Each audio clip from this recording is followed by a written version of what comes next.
మన యొక్క జీవిత విధానాన్ని ఆరోగ్యంగా గడపడం, ఇది కూడా ఆహారం తీసుకుంటూ బరువు తగ్గడం.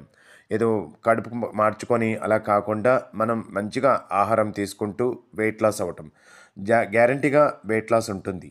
మీరు ప్రయత్నం చేయండి సెల్ఫ్గా మన వీడియో చూస్తూ. కానీ నేను చెప్పిన విధానం ఏంటంటే లెఫ్ట్ 25 రైట్ 25 తాడాసనలో 5 రౌండ్ చేయండి. తర్వాత అర్ధచక్ర అండ్ పాదహస్తాసనలో 30-30 ఆర్ 50-50 ఆర్ 100. ఈ విధంగా ఒకవేళ 30 చేస్తే 5 రౌండ్స్, ఒకవేళ 50 చేస్తే 5 రౌండ్స్, ఒకవేళ 100 చేస్తే 100 moment front forward back forward 100 చేస్తే 3 రౌండ్స్. సో పోస్ట్ హోల్డ్ చేయాలి. ఒక 10 సెకండ్స్ పోస్ట్ హోల్డ్, మళ్ళీ అగైన్ మూమెంట్. ఈ విధంగా డెఫినెట్గా అబ్డమన్కి అండ్ బ్యాక్ మజిల్కి అండ్ హిప్ మజిల్కి inch loss and weight loss. ఇప్పుడు ఎండింగ్ డేస్లో మనం చెప్పేది ఏంటంటే, ఇప్పుడు ప్రీవియస్లీ చేసిన వీడియోస్కి వాటి కాంప్లిమెంటరీ లైన్ పొజిషన్ అంటే ఏ పోస్టర్ తర్వాత ఎలాగ ఎండింగ్ చేయాలనేది కూడా మనం వీడియోస్లో చూపిస్తున్నాం. సో మీరు ఆ విధంగా మీరు ప్రాసెస్ ప్రకారం వెళ్తే మనం వెయిట్ లాస్ అయిన తర్వాత బాడీ పంపింగ్ అవ్వదు, మళ్ళీ బాడీ అంటే ఉబ్బినట్టుగా వెయిట్ పెరిగినట్టుగా ఫీల్ ఉండదు. ఇంకోటి మనకి స్ట్రెస్ ఏమైనా ఉన్నా కానీ ఆ స్ట్రెస్ కూడా ఫీల్ అవ్వదు. దాన్ని కంట్రోల్ చేసుకునే అంత ఇమ్యూనిటీ బాడీకి వస్తుంది. ఎందుకంటే ఆ పోస్టర్స్ని అలానే మనం ట్రైన్ చేసాం. ఇక నెక్స్ట్ పోస్టర్ వచ్చేసి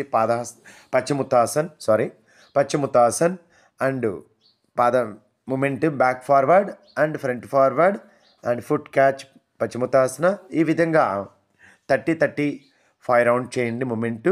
and at a time post hold కూడా మధ్యలో రెస్ట్ తీసుకుంటున్నట్టుగా తీసుకోవాలి కంపల్సరీగా. సో దీనివల్ల మనకి లోయర్ అబ్డమన్కి ఎక్కువ ప్రెజర్ ఉంటుంది, బ్యాక్ రిప్స్కి ఎక్స్పెండ్ అవుతుంది, అక్కడ ఎక్కువ లూజ్ మజిల్ ఉంటుంది కాబట్టి స్ట్రెచ్ చేసి హోల్డ్ చేస్తే ఆ ప్రెజర్ అంతా ఇంచు లాస్ ఉంటుంది. తర్వాత మూమెంట్ చేసినప్పుడు కూడా ప్రెజర్ లూజ్ అవుతుంది. సో ఎందుకంటే లూజ్ మూమెంట్ వస్తుంది కదా, మూమెంట్ బ్యాక్ ఫ్రంట్ మూమెంట్ చేస్తున్నప్పుడు ఆటోమేటిక్గా ఆ ఇంచు లాస్ పర్ఫెక్ట్గా వస్తుంది. సో అట్ ఏ టైం మనకి లెగ్స్ టైట్ అండ్ హోల్డ్ చేయడం వల్ల లెగ్మెంట్స్ అనేవి యాక్టివేట్ అవుతుంది, మనకి లెగ్స్లో ఉన్న లెగ్మెంట్స్ అనేవి యాక్టివేట్ అవుతుంది. నెక్స్ట్ పోస్టర్ ఇట్లా లెగ్స్ ఫోల్డ్ చేసి అండ్ స్టమక్ ఫోల్డ్ చేయాలి, leg and forehead knee joint touch alternate moment. ఈ విధంగా లెఫ్ట్ 50 రైట్ 50 100 చేయడానికి ట్రై చేయాలి 3 రౌండ్స్. ఒకవేళ 100 చేయలేకుంటే లెఫ్ట్ 25 రైట్ 25 50 చేయాలి, ఇది 5 రౌండ్స్.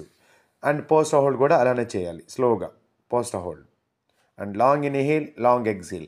బ్రీత్ ఎక్కడ కూడా మిస్ అవ్వకుండా చూసుకోవాలి. బ్రీత్ అనేది చాలా ఇంపార్టెంట్ బ్రీత్. ఇంకొకటి ఏంటంటే last ending day 25th day మీకు లైవ్ ప్రోగ్రామ్ కూడా ఇస్తాను. అసలు ఈ పోస్టర్స్ ఇంత చేయగలమా అనే దానికి మీకు ప్రాక్టికల్గా చూపిస్తాను.